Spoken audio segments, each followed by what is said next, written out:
Stuffed animals. Oh, that's toys. That's toys, Mommy. That's what babies play with. Big huggy.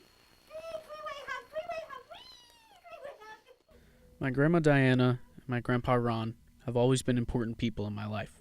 50 plus years they've been together, multiple life experiences. It has been harder for them as they've gotten older.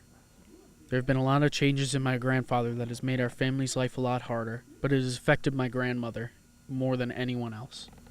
This is the Lovely Memories.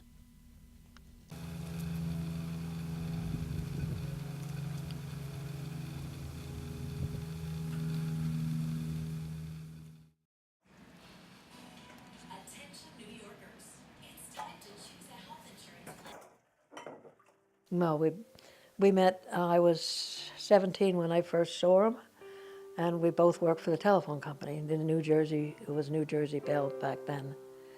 And kind of hit it off. I would talk to him on the phone at work. He was a repairman, installer, so he would call. I worked in the central office, and he would call in. And I said, "Are you going to ask me out on another date?" He said, "You've already turned me down twice." And that's how it all started. He was a baseball coach. He was a basketball coach. He was very involved in that, very involved in the church. He was not a deacon, but he did a lot of different things, a Eucharistic minister. I'm trying to think of what he did for the town. He was always doing something. He was always there for me. I was always sickly. I had a lot of lung problems, and he was always there for me. And now I'm there for him. I remember he was always like a playful kind of guy. He would always like toss around with us, and like he always had like a really firm handshake. He would always grab your hand and not let go, and he was always very playful. Look at your dad. I didn't know there was anything wrong with him. They did all kinds of tests, and they found nothing wrong with him. So as the years went on, there were episodes.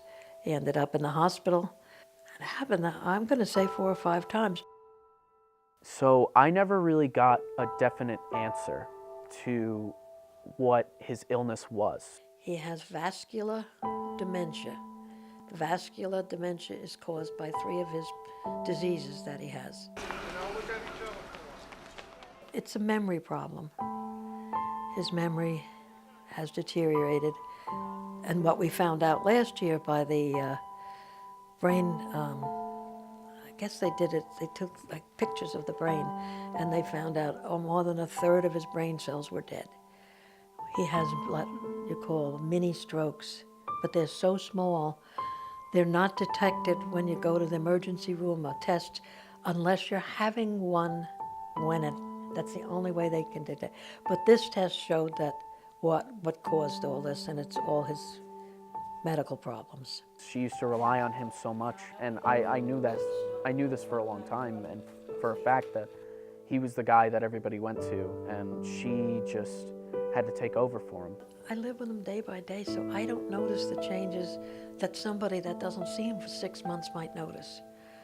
It's just a slow. He functions beautifully, but his mind he doesn't remember anything. Look at that cutie pie. Who's that? Me! Oh my God. That's me with my father. He doesn't remember his childhood. I show him pictures.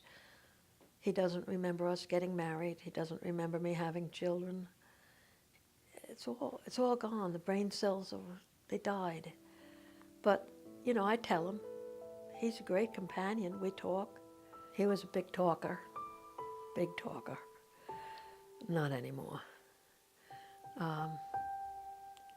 He can't verbalize. He knows what he wants to stay up here, but it won't come out here. We do have conversations at times. That's why I'm saying today's a good day. Other days are not good. It's so hard on her, and I know that because she has her own health problems, and it's hard for me, the times that I can get up there because she's so far away, it's hard for me to see that. I relied on him for everything. Gosh, everything in the house, anything that breaks, he would fix it. And if I can't take care of it, or I get somebody in the family to help me out, no, that's the most stressful of everything. taking care of a house. I respect her so much more because of what she's been doing and the wonderful way that she's been taking care of my grandfather to the best of her ability. You know, that's the most important thing. She's not a caretaker, she's not a nurse, but she's doing it to the best of her ability. And that, I cannot respect her more for that. It was very hard to adjust. It's been coming on, like I said, for 10 years. I'm just worried about what's next, because I want to take care of him. I don't want to put him anywhere. I want to take care of him. And it's very stressful at times, very stressful. But I always keep reminding him. I remember that I would get angry at a lot of things. I learned to understand the disease and try. Once in a while, I just lose it. I go ballistic. Thank God it's only once in a while. But every day is a new day. It can be lonely at times, but I have my family. I know they all care about me and their father. Spend as much time with them as you can, because sometimes you'll not want to go, or sometimes you'll feel like, oh, you know, it's just my grandparents, but they are keys to who we are. Years ago, I would hear about these diseases, these mental, and think, what did it matter? You just don't think it's going to happen to you. They're working on things, and it's going to help. It's going to help people before it gets too bad. There's things, when it's going to happen, I don't know, 10 years, 20 years, but there's going to be hope. I'm lucky to have grown up with such a big and wonderful family, and I feel bad for my grandpa at times because he can't remember everyone, and he knows he can't remember everyone, and that's terrible. But I think it's helped him be social and see faces and remember people, but I don't think it does anything for his memory because of the disease. I don't think it's done anything, but I think it's helped. One thing I never was a patient person. If I'm behind a slow driver, I was never patient. And that's what I had to learn, is patience. Because you don't get anywhere when you don't have it. That's the one thing that I want him to remember, is that he's loved. Because that's so important.